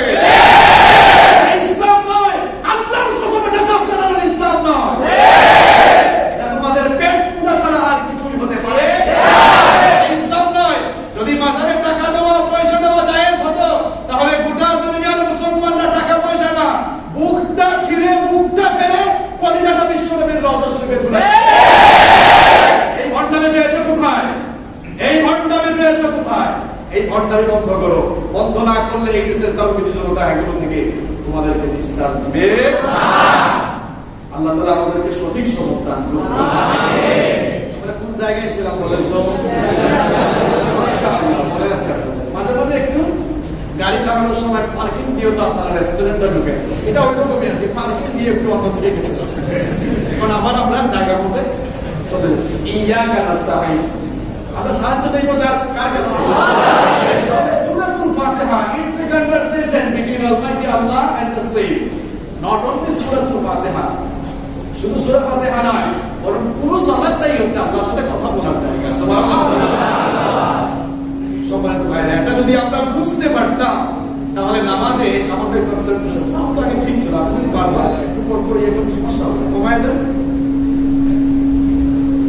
সম্মানিত ভাইরা, তাহলে নামাজে আমরা কি করছি? এটা বুঝলে মনোযোগ অন্যদিকে যেত, অন্যদিকে যায়। নামাজ তো আমরা বুঝি না, নামাজ আমরা কি করি না, বুঝি না। আপনারা যারা হজ করেছেন, উমরা করেছেন, তারা দেখেছেন হারামাইন শরীফাইনে যখন সালাত শুরু হয়ে যায়, হারামাইন শরীফাইনে সালাত শুরু হয়ে যাওয়ার পর চলে থাকা মুসল্লিরা বাচ্চা শিশুর মতো প্রত্ন করতে থাকে। অনেকে আছে অর্থ বুঝে কান্না করে, অনেকে অর্থ না বুঝে কান্না করে। আবার দেখবেন আরব দেশগুলোতে যারা সফর করেছে মুসল্লিরাও কান্না করে। বিশেষ করে আপনারা লক্ষ্য করে দেখবেন সূরাতুল ইনফিতার, সূরাতুল ইনশিকাক, সূরাতুল তাকবীর তেলাওয়াত যখন শুরু হয়ে যায়, ইমাম সাহেব থেমে যায়, কান্না করে করে থেমে যায়, আটকে যায়। ইমাম সাহেবের হাতে মুসল্লিরাও কাঁদে। আর আমার দেশে সূরা ইনফিতার শুরু হলে মুসল্লিরা কাশি দেয়, কারণ আমরা বুঝি না বিশ্বনবী সাল্লাল্লাহু আলাইহি ওয়াসাল্লাম বলেছেন, দুনিয়ায় থেকে কেউ যদি আখিরাতের চিত্র দেখতে চায়, সূরাতুল ইনফিতার, সূরাতুল ইনশিকাক, সূরাতুল তাকবীর, এই সূরাগুলো তেলাওয়াত করে, এই সূরাগুলো তেলাওয়াত করে কেউ যদি বুঝতে পারে, তাহলে ঘরে বসে আখিরাতের চিত্র দেখতে পারবে। সুবহানাল্লাহ। আমরা বুঝি না, এজন্য কোনো কনসেন্ট্রেশন আসে না, কোনো কনসেন্ট্রেশন আসে না। আমি 2019 সালে হারামের ইমাম ফজিলাতুল শেখ ডক্টর ইয়াসির আব্দুসরি, নাম শুনছেন না আপনারা? হারামের সবচেয়ে সুরেলা কণ্ঠের ইমাম তিনি সূরাতুন নাবাহ শুরু করেছেন, ইন্না জাহান্নামা কানাত মিরসাদা করে গিয়েছেন, পড়তে পারছেন না, থেমে যাচ্ছেন, বারবার কান্না করছেন। আপনি তো বুঝতে পারেন না, কান্না আসে না। জাহান্নামের আয়াতগুলো যখন তেলাওয়াত শুরু হয়ে যায়, কান্না করতে করতে তারা ব্যাকুল হয়ে যায়। আল্লাহু আকবার। আমার যদি আপনি বুঝতেন ভাই, তাহলে অন্যদিকে মনোযোগ যেত না। নামাজ আমরা বুঝি না, এজন্য নামাজে কোনো মনোযোগ সম্মানিত হয় না। তাহলে নামাজে আমরা মনোযোগ কিভাবে নিয়ে আসবো, নামাজে খুশুও কিভাবে নিয়ে আসবো, কিছু টিপস আপনাদেরকে দিব। এই টিপস গুলো নিয়ে বাসায় ফিরে যেতে পারবেন তো ইনশাআল্লাহ। আমাদের মনোযোগ আনার জন্য আমি 4টা টিপস আপনাদের সাথে আজকে শেয়ার করব, নামাজে কিভাবে আপনি মনোযোগ নিয়ে আসবেন। নাম্বার 1, এক নাম্বার হচ্ছে, যখনই আপনি নামাজে দাঁড়াবেন, আপনি মনে করবেন when you stand for the salah, keep your mind, আপনার মাইন্ড সেট আপ করে ফেলবেন এভাবে, যখনই নামাজে দাঁড়াবেন, ইটস ইউর ফাইনাল সালাহ, এটি হচ্ছে আপনার জীবনের শেষ সালাহ। আচ্ছা, আপনি কি জানেন কত বছর বাঁচবেন? আমরা কেউ জানি না কতদিন বাঁচবো, কত সেকেন্ড বাঁচবো, কারণ পৃথিবীতে আসার জন্য সিরিয়াল আছে না ভাই? আসেন দাদা, তারপরে বাবা, এরপরে ওই দাদার ঘরে নাতি আসে, এইরকম করে পৃথিবীতে আসার জন্য সিরিয়াল মেনটেন হয়। কিন্তু পৃথিবী থেকে যাওয়ার জন্য কোন সিরিয়াল মেনটেন হয় না। মাঝে মাঝে এমনও দেখা যায় নাতির লাশ দাদার কবরে নামা, এরকম আছে না? আছে। তোর কোন সিরিয়াল নাই। বললাম মুরব্বি, আপনার বাড়ি কোথায়? হয়েছে বিশাল বিল্ডিং, এটা আমার বাড়ি। এটা কি আপনার বাড়ি নাকি? আপনার বাপও বলেছিল এটা তার বাড়ি, আপনার বাপ থাকতে পারে নাই, আপনার বাপও কিন্তু কবরে চলে গেছে। আপনি বলছেন এটা আপনার বাড়ি, এটা আপনার বাড়ি নয়, ওই কবর আপনার আসল বাড়ি, ওই কবরই আপনার আসল বাড়ি। বাড়ি কোথায়? ওই যে বিল্ডিং দেখা যায়, এটা আমার, এটা কি আপনার? আপনি বলছেন আপনার, আপনার ছেলেরাও বলবে তাদের, কেউ কিন্তু থাকবে না। নামাজে মনোযোগ আসবে কিভাবে শুনে? জুমার সালাতে দাঁড়াচ্ছে, মনে করে না শেষ, আর আসরের নামাজ আমি পাবো না, এটা আমার জীবনের শেষ নামাজ, বলেন তাহলে মনোযোগের অন্যদিকে যাবে না। যখনই নামাজে দাঁড়াবেন, বিশ্বনবী বললেন, ইদা কুনতা ফি সলাতিকা ফাসাল্লি সলাতাম মুওয়াদ্দা, যখনই নামাজে দাঁড়াও মনে করো এটাই তোমার জীবনের শেষ নামাজ। নাম্বার 2 নম্বর হচ্ছে, যখনই আপনি নামাজে দাঁড়াবেন মনে করবেন কি এটাই তো সত্য, আল্লাহর সাথে আপনি কথা বলছেন, আল্লাহ আর বান্দার মাঝখানে কোনো পর্দা নাই। বিশ্বনবী বললেন, আনতা'বুদাল্লাহ, ইবাদত করে এমন ভাবে আল্লাহকে সাজদা দাও, আল্লাহর গোলামি করো এমন ভাবে, কান্নাকা তারাহু, যেন তুমি সরাসরি আল্লাহকে দেখতে পাচ্ছ। আল্লাহ তারাহু ফাইন্নাহু ইয়ারাকা, তুমি যদি আল্লাহকে দেখতে নাও পাও, তুমি স্মরণ রেখো তোমার আল্লাহ তোমাকে দেখতে পাচ্ছে। আল্লাহ আমাদেরকে দেখতে পাচ্ছেন কিনা? দেখতে পাচ্ছেন কিনা? এই ফিলিংসটা অন্তরে থাকলে মনোযোগ তো অন্যদিকে যাওয়ার কোনো কথা না, অন্যদিকে যাওয়ার কোনো কথা না। নামাজে দাঁড়ায় মনোযোগ কত দিকে যায়। একবার এশার সালাতে ইমাম সাহেব সালাত ফিরিয়ে বললেন, সম্মানিত মুসল্লিবৃন্দ, আজকে নামাজ 3 রাকাত হইল না 4 রাকাত হইল, আমি সন্দেহের ভেতরে পড়ে গিয়েছি, আপনারা কেউ কি কিছু বলবেন? কেউ কোনো কথা কয় না। হঠাৎ এক মুসল্লি দাঁড়িয়ে বলে, হুজুর আমি তো 100% কনফার্ম আজকে নামাজটা আপনার 3 রাকাত হয়ে গেছে, নামাজটা আবার পড়েন। ইমাম সাহেব বললেন, কেউ তো কোনো কথা কয় না, আপনি 3 রাকাত হয়েছে কনফার্ম হয়ে বললেন, এটা কিভাবে বললেন? সূত্রটা এটা সিক্রেটটা কোথায় গেল, কিভাবে বুঝলেন? তখন লোকটা বললো যে হুজুর, আমার বাজারের মধ্যে 4টা দোকান আছে, যখন আমি এশার নামাজে আসি প্রত্যেক রাকাতে এত অ্যাডভান্স, আমি প্রত্যেক রাকাতেই এক একটা দোকানের হিসাব আমি করে ফেলি। তো প্রত্যেক দিনে 4টা দোকানের হিসাব করতে পারি, আমার কোনো অসুবিধা হয় না। আজকে 3টা করেছি, আরো একটা বাকি আছে, তার মানে আপনার নামাজও আরো এক জায়গায় বাকি আছে। আমার নামাজ চিন্তা করেছি এরকম হিসাব নিকাশের দিকে মনোযোগ যায়, এরকম মনোযোগ মনে নাই বলতেছে বেশি। এটা কি নামাজ হইল নাকি ফাইজলামি হইল? ফাইজলামি হইল না। তাহলে নামাজে মনোযোগ আনার জন্য 2 নম্বর টিপস কি বললাম? মনে করবেন আল্লাহ তাআলার সাথে আপনার এখন কনভারসেশন চলছে, এখন দুনিয়ার সব কাজ আল্লাহ। নাম্বার 3 নম্বর হচ্ছে যখনই আপনি সালাতে রুকু এবং সাজদা দিবেন একটু ধীরে স্থির ভাবে অবস্থান করবেন। কারণ বিশ্বনবীর ভাষায় দেখেন, ভালো করে শুনবেন, বিশ্বনবী সাল্লাল্লাহু আলাইহি ওয়াসাল্লামের ভাষায় আবি হুরায়রা রাদিয়াল্লাহু আনহু হাদিস বর্ণনা করেছেন, বিশ্বনবী সাল্লাল্লাহু আলাইহি ওয়াসাল্লাম বলেছেন, আল্লাযী ইয়াসরিকু মিন সালাতিহি, সাল্লাল্লাহু আলাইহি ওয়াসাল্লাম বলেছেন, সবচেয়ে নিকৃষ্ট চোর হলো যে নামাজের মধ্যে চুরি করে। সবচেয়ে নিকৃষ্ট চোর কে? যে নামাজের মধ্যে চুরি করে। সাহাবায়ে কেরাম বললেন, কাইফা ইয়াসরিক সালাতাহু ইয়া রাসূলুল্লাহ, বলেন সাল্লাল্লাহু আলাইহি ওয়াসাল্লাম, আল্লাহর রাসূল নামাজে আবার মানুষ চুরি করে কেমনে?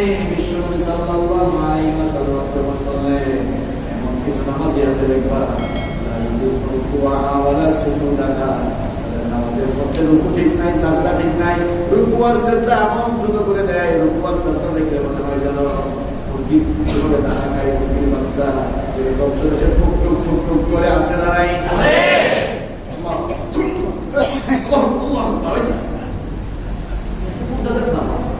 নামাজে রুকু সাজদা আসলে রুকু সাজদা দিচ্ছে না, ফিজিক্যাল এমন ভাবে নামাজ আদায় করে যাবে না। প্রিয় ভাইরা আমার, এই জন্য নামাজ যখন আদায় করবেন রুকু আর সাজদা ধীরে স্থির ভাবে দিবেন। রুকুতে যখন যাবেন সুন্দর করে পিঠটাকে সোজা করে দিবেন, এরপরে রুকুর তাসবিহগুলো আপনি আস্তে আস্তে পাঠ করেন, সুবহান রাব্বিয়াল আযীম, সুবহান রাব্বিয়াল আযীম, সুবহান রাব্বিয়াল আযীম। এই যে নামাজের মধ্যে গিয়ে আমরা তাসবিহ করি কার? আল্লাহ। আমরা প্রশংসা করি কার? আল্লাহ। এই যে আপনি বলেন সামিআ আল্লাহু লিমান হামিদা, আপনি তো সামিআ আল্লাহু লিমান হামিদা অর্থ কি জানেন না? সামিআ আল্লাহু লিমান হামিদা অর্থ হলো তুমি রুকুতে গিয়ে যারা প্রশংসা করেছো সেই আল্লাহ তোমার প্রশংসা করে শুনেছে। এই যে ইমাম সাহেব বলেন সামিআ আল্লাহু লিমান হামিদা, এর অর্থ কি? সামিআ আল্লাহ, আল্লাহ শুনেছেন, লিমান হামিদা, যার জন্য তুমি এতক্ষণ প্রশংসা করেছো। কারণ আমরা রুকুর মধ্যে প্রশংসা করেছি না, আল্লাহ বলছেন বান্দারে তুমি যে প্রশংসা করেছো, তুমি ভেবো না আমি শুনে নাই, আমি শুনেছি তোমার প্রশংসা। সুবহানাল্লাহ। এরপরে রুকু থেকে দাঁড়িয়ে আবার আমরা আল্লাহর হামদ, আল্লাহর প্রশংসা করি। আমরা বলি রব্বানা লাকাল হামদ। বিশ্বনবী সাল্লাল্লাহু আলাইহি ওয়াসাল্লামের পেছনে একজন সাহাবী নামাজের মধ্যে রব্বানা লাকাল হামদ পড়ে তাইয়িবান মুবারাকান ফীহি এতটুকু পর্যন্ত বৃদ্ধি করে পড়লেন। বিশ্বনবী সাল্লাল্লাহু আলাইহি ওয়াসাল্লাম সালাম ফিরিয়ে বললেন, ও আমার সাহাবীরা, আজকে নামাজের মধ্যে অতিরিক্ত কিছু তেলাওয়াত কি করেছো? ওই সাহাবী চিন্তায় পড়ে গেলেন, আমি তো মনে মনে পড়লাম, কিন্তু বিশ্বনবী সেটা কেমনে টের পেলেন? তিনি দাঁড়িয়ে বললেন, আল্লাহর নবী আমি বলেছি, কিন্তু আপনি এটা টের পেলেন কেমনে? কারণ আমি তো চুপি চুপি মনে মনে পড়লাম। বিশ্বনবী সাল্লাল্লাহু আলাইহি ওয়াসাল্লাম তখন বললেন, আমার সাহাবী তুমি কি জানো না আমি আল্লাহর নবী? আমি যা জানি তুমি তা জানো না। তুমি কি জানো নাকি নামাজের রুকু থেকে ওঠার পর রব্বানা লাকাল হামদের পরে হামদান কাসীরান তাইয়িবান মুবারাকান ফীহি এতটুকু পর্যন্ত তুমি যখন বৃদ্ধি করে পড়বে, আমি নজর করে দেখলাম একজন আর দুইজন আল্লাহর রহমতের 33 জন ফেরেশতারা প্রতিযোগিতা শুরু করেছে, তারা কে তোমার আমল নামায় কত বেশি। সুবহানাল্লাহ। এই আমলটা আমাদের মধ্যে থাকার দরকার আছে না? বলেন হামদান কাসীরান, হামদান কাসীরান, তাইয়িবান, তাইয়িবান, মুবারাকান, মুবারাকান। হামদান কাসীরান তাইয়িবান মুবারাকান ফীহি থেকে দাঁড়িয়ে আমরা বলবো রব্বানা লাকাল হামদ রব্বানা লাকাল হামদ হামদান কাসীরান তাইয়িবান মুবারাকান ফীহি বলেন তো আপনারা নাকি ইমাম সাহেবকে সিগন্যাল দেবেন না বলবেন তো আল্লাহ আমাদেরকে তৌফিক দান আমিন কিছু মুসল্লি আছে সাজদার মধ্যে গেলে উপায় নাই কত করে যে উঠবে এইরকম তারা আছে না আমাদের বিশ্বনবী সাল্লাল্লাহু আলাইহি ওয়াসাল্লাম বলেন সাজদাটা খুব সুন্দর করে দাও ধীরে ধীরে ভাবে সাজদাটা আমার নবী লং টাইম সাজদা দিতেন মাঝে মাঝে সাজদাটা দীর্ঘ করে ফেলতেন আমাদের উম্মুল মুমিনিন আয়েশা রাদিয়াল্লাহু আনহা বলেছেন একদিন বিশ্বনবী সাল্লাল্লাহু আলাইহি ওয়াসাল্লাম আমাদের মধ্যে এত লম্বা সাজদা দিলেন সাজদা দিচ্ছেন মাথা উঠাচ্ছেন না মনে মনে ভাবলাম মনে হয় আল্লাহর নবী বেহুশ হয়ে গিয়েছে আল্লাহর নবী ঠিক আছেন কিনা সেটা বোঝার জন্য আমি বিশ্বনবীর পায়ের মধ্যে বিশ্বনবী পাটাকে রচনা করলেন আমি বুঝতে পারলাম আল্লাহর নবী ঠিক আছেন এরকম করে বিশ্বনবী লম্বা করে সাজদা দিতে আমি তো সাজদা যদি আপনি ঠিক করে দেন তাহলে আমাদের ফজিলত আছে না নাই কিয়ামতের কঠিন বিভীষিকাময় দিনে আল্লাহ তাআলা যখন দুনিয়ার সকল মানুষগুলোকে একত্রিত করবে একজন সাহাবী বললেন ওগো আল্লাহর নবী হাসরের ময়দানে এত এত মানুষ থাকবে আপনি আপনার উম্মতগুলোকে কেমনে চিনবেন বিশ্বনবী সাল্লাল্লাহু আলাইহি ওয়াসাল্লাম বলেন আমার সাহাবী শোনো শোনো যদি অনেকগুলো ঘোড়ার মধ্যে অনেকগুলো ঘোড়ার ভিতরে একটা ঘোড়ার কপাল আর পা থেকে সাদা ওই সাদা কপাল বলার ঘোড়াটা যদি অনেকগুলো ঘোড়ার পা থেকে হারিয়ে যায় সেটাকে খুঁজে পাওয়া যাবে কিনা তখন সাহাবী বললেন অবশ্যই খুঁজে পাওয়া যাবে বিশ্বনবী সাল্লাল্লাহু আলাইহি ওয়াসাল্লাম বললেন কিয়ামতের কঠিন বিভীষিকাময় দিনে হাজার হাজার কোটি কোটি মানুষ থেকে আমার উম্মতগুলোকে আমি ওই সাদা কপাল ওয়ালা ঘোড়ার মতো স্পেশাল করে চিনে নিব কারণ তারা ঠিক মতো উপদিত সাজদা দিত আবার নামাজে আসার জন্য তারা ওযু করতো ওযু করার কারণে অজু অঙ্গ প্রত্যঙ্গগুলো আর সাজদা দেওয়ার কারণে এই অঙ্গ প্রত্যঙ্গগুলো মাটিতে লাগে ব্যবহার হয় কিয়ামতের দিন অঙ্গ প্রত্যঙ্গগুলোকে ভেতরে চলকানে দিতে শুরু করবে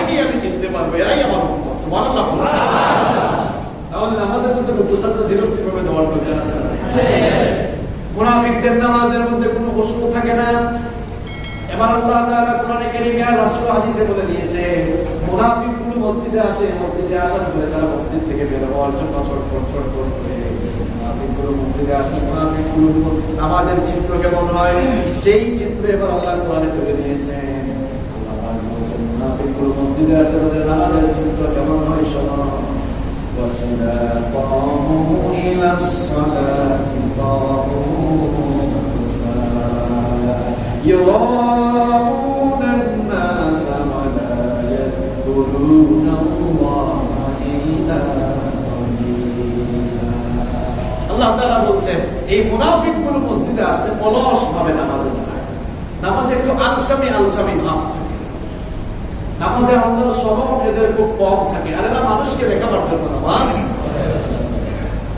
সূরা মুফাজ্জাল আপনাদের মুখস্থ আছে সবারই সূরা মুফাজ্জালের মধ্যে আল্লাহ তাআলা বলেছেন ফাওয়াইলুল লিল মুসাল্লিন আল্লাযীনা হুম আন সালাতিহিম সাহুন আল্লাযীনা হুম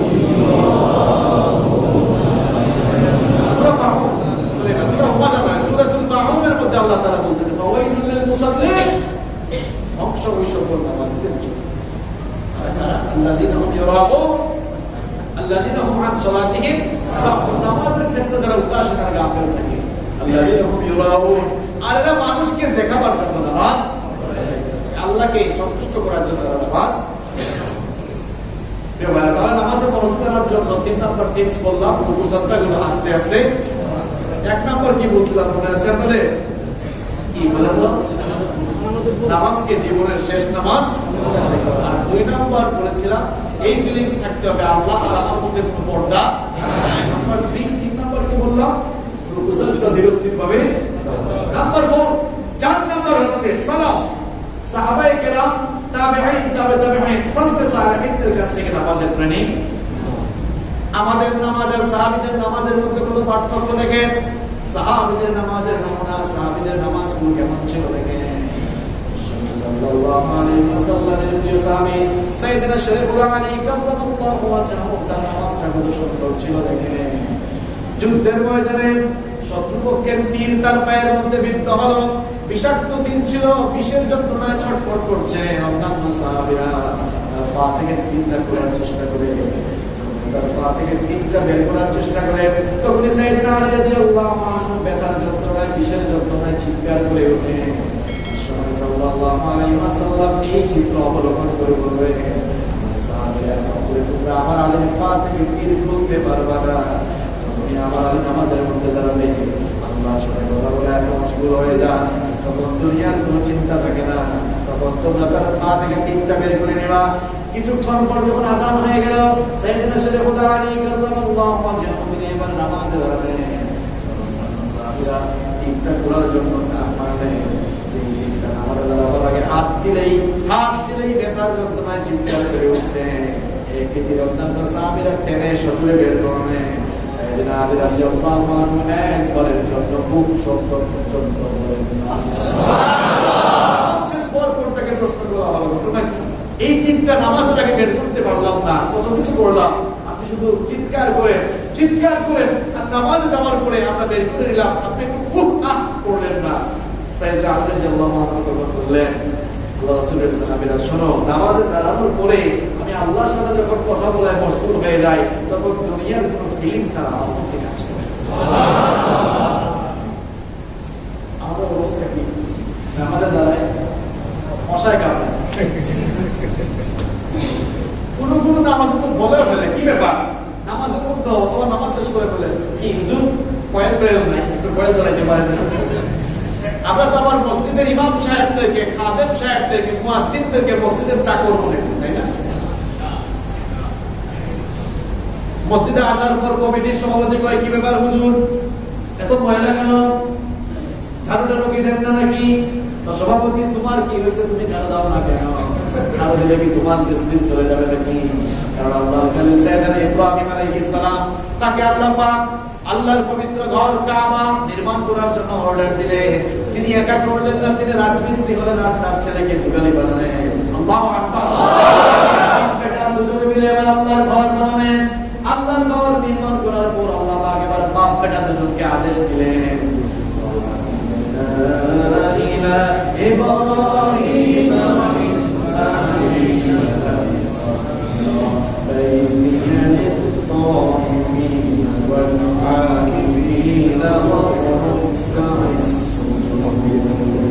আল্লাহ তাআলা বলেন, আমি ইব্রাহিম আর তার ছেলে ইসমাঈলকে বললাম, কাবা ঘর তো বানিয়েছো, এবার তাওয়াফকারীদের জন্য, রুকুকারীদের জন্য, সাজদাকারীদের জন্য আমার ঘরটাকে পরিষ্কার করো। আল্লাহ সুবহানাল্লাহ।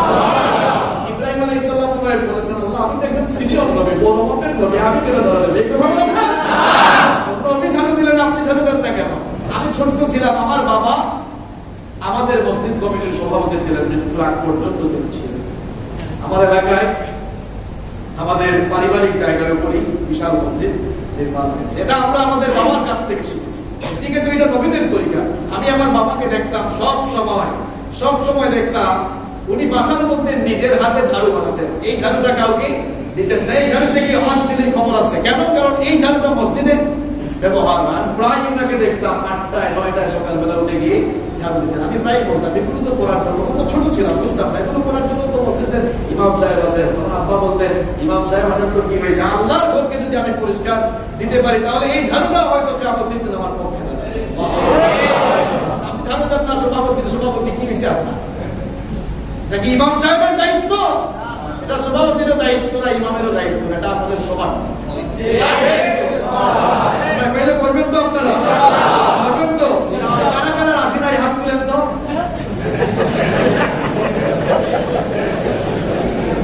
আমরা সবাই করবো, আল্লাহ তাওফিক দিন। সাহাবীদের নামাজটা কত সুন্দর ছিল দেখেন।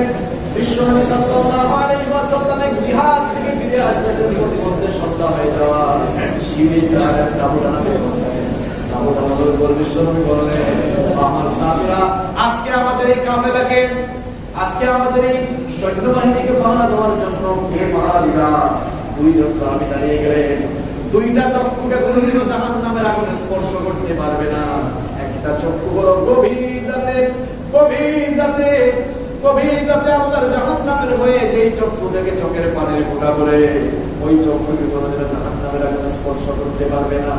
আর একটি চক্ষু হলো আল্লাহর দ্বীনের জন্য দ্বীনি কোনো কাফেলা কিংবা দ্বীনি কোনো সৈন্যবাহিনীকে শত্রুর আক্রমণ থেকে হেফাজতে রাখার জন্য পাহারা দিতে গিয়ে যেই চক্ষু কাজে লাগবে, ওই চক্ষুকে কোনোদিন আল্লাহর জাহান্নামের আগুন স্পর্শ করবে না। বললেন, কোন সাহাবী আছো আজকে পাহারা দিবা? একজন না দুইজন দাঁড়ায় গেলেন। আল্লাহু আকবার। আনসারী সাহাবী আর একজন মুহাজির। আনসার আর মুহাজির বুঝেন আপনারা? মুহাজির মানে হচ্ছে যারা মক্কা থেকে মদিনায় হিজরত করে এসেছে, তাদেরকে বলা হয় মুহাজির সাহাবী। আর আনসারী বলা হয় মদিনায় যেই সকল সাহাবীরা ওই মুহাজির সাহাবীদেরকে আশ্রয় দিয়েছেন, তাদেরকে বলা হয় আনসারী। একজন আনসারী সাহাবী আর একজন মুহাজির সাহাবী তারা দাঁড়িয়ে বললেন, ওগো আল্লাহর নবী, আজকে রাতে আমরা পাহারা দিব। বিশ্বনবী বললেন, ওই জায়গায় চলে যাও, কারণ ওখান থেকে আক্রমণ হতে পারে, ওখানে গিয়ে পাহারা দাও। দুইজনে চলে গেলেন। দুইজন যাওয়ার পর দুজনে মিলে এবার মিটিং করলেন। রাত তো অনেক লম্বা। দুইজনে দাঁড়িয়ে থেকে এভাবে সময় নষ্ট করে কোনো লাভ নাই। চলে এক কাজ করি, রাতটাকে দুই ভাগ করে নেই। রাতের এক ভাগ আমি পাহারা দিব, আর রাতের শেষ অংশ আপনি পাহারা দিবেন। আনসারী সাহাবী বললেন, তাহলে আমি রাতের প্রথম অংশ পাহারা দিই আর আপনি ঘুমান। প্রথম অংশ চলে যাওয়ার পর, রাতের অর্ধেক চলে যাওয়ার পর আমি আপনাকে ডেকে দিব, তারপরে আপনি পাহারা দিবেন। মুহাজির সাহাবী ঘুমাতে গেলেন। আনসারী সাহাবী কিছুক্ষণ পাহারা দিয়ে মনে মনে চিন্তা করলেন, কতটা দাঁড়িয়ে থেকে কোনো লাভ নাই, আমি একটু নামাজের মধ্যে গিয়ে সময়টা কাটাই। তিনি এবার নামাজে দাঁড়িয়ে গেলেন। নামাজের অবস্থায় শত্রুপক্ষের এক লোক এসে পাহারারত অবস্থায় এক লোককে দেখে সে এবার তীর নিক্ষেপ করলো। ওইদিকে ওই সাহাবী নামাজের মধ্যে সূরাতুল কাহফ তেলাওয়াত শুরু করেছে। একটা তীর নিক্ষেপ করলো, নড়াচড়া করলেন না। আরেকটা করলো, তাও নড়াচড়া করলেন না। কয়েকটা তীর নিক্ষেপ করার পর ওই সাহাবী মনে মনে ভাবলেন, আমি যদি এবার নামাজের মধ্যে শহীদ হয়ে যাই, আর শত্রুগুলো যদি বিশ্বনবীর উপরে আক্রমণ করে বসে, তাহলে তো কিয়ামতের দিন আমি জাহান্নামে চলে যাবো, নবীর সঙ্গে বিশ্বাসঘাতকতা হয়ে যাবো। নামাজ শেষ করলেন। নামাজ শেষ করার পরে তিনি ওই সাহাবী মুহাজির সাহাবীকে ডাকলেন। ঘটনা তিনি বললেন। মুহাজির সাহাবী বললেন, আমাকে ডাকো নাই কেন? প্রথম তীর যখন নিক্ষেপ করেছিল, নামাজ ভাঙলেও তো অসুবিধা ছিল না, আমাকে তো ডাকতেই পারতে।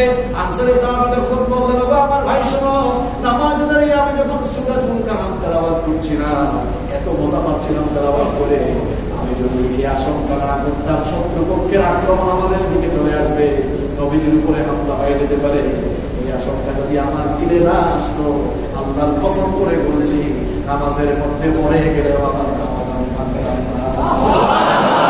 সারাদিন নামাজ, আর আপনার নামাজ হইলে বললাম মশাই কামড়ায় হতে পারে। ইমাম আবু হানিফা রাহমাতুল্লাহ আলাইহি নাম শুনেন না? এমন কি আছে, প্রতিবেশীর ঘরে আগুন লেগে গেছে। আপনার প্রতিবেশীর ঘরে আগুন লাগলে আপনি যাবেন না? আগুন নিভাবেন না আগুন জ্বালাবেন? নিভাবেন না জ্বালাবেন? প্রতিবেশীর ঘরে আগুন লাগলো, আশপাশের সবাই এগিয়ে এসে আগুন নিভালো, যে যেভাবে পারে সহযোগিতা করছে। তিনি ঘরের মধ্যে, মানুষেরা অবাক, কি ব্যাপার? আবু হানিফার পাশের ঘরে আগুন লাগলো, দূর দূরান্ত থেকে মানুষ ছুটে আসতো, আবু হানিফা বের হয় না কেন? আবু হানিফা রাহমাতুল্লাহ আলাইহি বের হলেন। বের হয়ে দেখলেন অনেক মানুষজন এখানে, ধোঁয়া উঠতেছে, আগুন। বললেন, কি ব্যাপার, এখানে কি হয়েছে? লোকেরা বললো, আবু হানিফার ঠাট্টা করবে। আগুন লাগলো, আশপাশের সবাই ছুটে আসলো, এমনকি দূর দূরান্ত থেকেও মানুষ এসেছে। আর তুমি এখন এসে বলছো, কি ব্যাপার, ঘটনা কি? আগুন লাগছে না, ফাইজলামি করবে। আবু হানিফা রাহমাতুল্লাহ আলাইহি বললেন, না আমি কিছুই জানি না। লোকেরা বললো, কিছু জানো না? আবু হানিফা রাহমাতুল্লাহ আলাইহি বললেন, না আমি জানি না, কারণ আমার ঘরের দরজা বন্ধ করে আমি তাহাজ্জুদের নামাজে ছিলাম। তোমরা সবাই মিলে যখন আমার প্রতিবেশীর ঘরে আগুন নেভানোর কাজে ব্যস্ত ছিলাম, আমি তখন তাহাজ্জুদের নামাজে দাঁড়িয়ে চোখের পানি ছেড়ে দিয়ে জাহান্নামের আগুন নেভানোর কাজে আমি ব্যস্ত ছিলাম। এই হচ্ছে ওনাদের নামাজ। সালাফদের নামাজ দেখেন। সালাফ মানে হচ্ছে আমাদের পূর্ববর্তী নেককার, তাদের নামাজ। আমাদের নামাজ কি? ইমাম সাহেব সালাম বিদায়ী জন্য সে বাঁচছে, বল আমার মসজিদ থেকে বের হওয়ার কোনো আদেব নাই, ধাক্কা ধাক্কি আছে না? নাই, অনেক ধাক্কা ধাক্কি। কেন? একটু সুন্দর করে কি বের হওয়া যায় না? আমরা পারবো তো ইনশাআল্লাহ। তাহলে নামাজে মনোযোগ আনার জন্য কয়টা টিপস বললাম? আজকে সময় শেষ হয়ে গেছে, আমি সংক্ষেপে বলছি। এরপরে আমাদের নামাজ ব্যর্থ হওয়ার দুইটা কারণ বলেছি আমি। এক নম্বর কি বলছি? নামাজে ভুল থাকা। আর দুই নম্বর কি বলছি? নামাজে খুশু না। আর তিন নম্বর হচ্ছে নামাজ আমাদের সমাজের মধ্যে কায়েম না। থেকে নিজের জীবনে তো নামাজ খায়। ফজর যায় ঘুমে ঘুমে, জোহর যায় কাজে করবে, আসর যায় আড্ডা দিতে দিতে, মাগরিব যায় খেলাধুলায়, এশা যায় রং তামাশা। এই জন্য কবি খুব চমৎকার করে বলেছেন, ঘুমাইয়া কাজা করেছো ফজর, তখনও জাগনি যখন জোহর, খেলায় খেলায় কেটেছে আসর, মাগরিবের ওই শুনিয়াটা এখনো জামাতে হবে স্বামী, এখনো এর সাথে আছে স্থান, বাদিজে দামামা বাদরে আবামা, শির ছোট মুসলমান, আবার এসেছে নয়া জামানা, কবির কবিতার সবগুলো কথা বাস্তবতার সাথে মিল আছে। ফজর জোহর আসর এভাবেই চলে যাচ্ছে, আমাদের জীবন থেকে নামাজ চলে যাচ্ছে। আমরা এখন নামাজকে বলি কাজ আছে, অথচ চিত্র হওয়া উচিত ছিল এখন যে কাজকে বলা উচিত আমার নামাজ। নিজের জীবনে নামাজ নাই, বাচ্চা কাচ্চারেও নামাজ পড়ায় না, নিজের বউকে নামাজ পড়ায়। বাচ্চাগুলোকে নামাজি বানান, বিশ্বনবী বলেছেন কুরু আওলাদাকুম বিসসালাতি ওয়া হুম আবনাউ সাবঈ সিনিন, 7 বছর বয়স থেকেই বাচ্চাদেরকে নামাজের তালিম দাও, ট্রেনিং দাও। আর 10 বছর হয়ে গেলে নামাজ না পড়লে আমরা তো বাচ্চাদেরকে শাসন করি না, বাচ্চাদেরকে মসজিদে আনতে চাই না, ডিস্টার্ব করি, এই জন্য আনতেও। আর বিশ্বনবী নামাজের মধ্যে বাচ্চাদের ডিস্টার্বকে খুব এনজয় করতেন।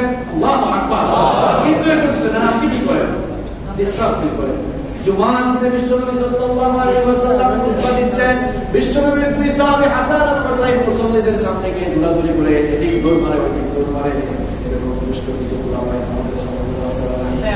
বিশ্বনবী সাল্লাল্লাহু আলাইহি ওয়াসাল্লাম খুতবা বন্ধ করে দিলেন, দুইজনকে দুই হাতে ধরে আমার মিম্বরে আসলেন, দুইজনকে দুই হাতে ধরে তার জুমার খুতবা শেষ করেছে। বিশ্বনবী সাহাবীদের মধ্যে ইমামতি করছেন, নামাজে ইমামতি করছেন, সাজদায় যাওয়ার পর বিশ্বনবীর কলেজার টুকরা নাতি হোসাইন বিশ্বনবী এবার পিঠের উপরে উঠে বিশ্বনবীর চুলগুলোকে ধরে ধরে টানে আর বলে আমি ঘোড়ার উপরে আছে। কিসের উপরে? বিশ্বনবী সাজদায়, আর হোসাইন কি করলেন? পিঠের উপরে উঠলেন, চুল কাটতেছে, আমি ঘোড়ার উপরে আছি। বিশ্বনবী চিন্তা করেন, এক্ষুনি যদি মাথাটা উঠায় আমার নাতি আমার পিঠ থেকে পড়ে যাবে, হয়তো সে কষ্ট পেতে পারে। এই জন্য ইচ্ছে করে সাজদাটা একটু লম্বা করলেন, একটু দীর্ঘ করে দিলেন। চিন্তায় কি হয়েছে? বিশ্বনবী সাল্লাল্লাহু আলাইহি ওয়াসাল্লাম মাথা উঠাচ্ছেন না, সাহাবায়ে কেরাম চিন্তা করছেন তার না কি হলো। ওইদিকে বিশ্বনবীও ভাবলেন পেছনে তো সাহাবীরা আছেন, মাথা উঠানো দরকার।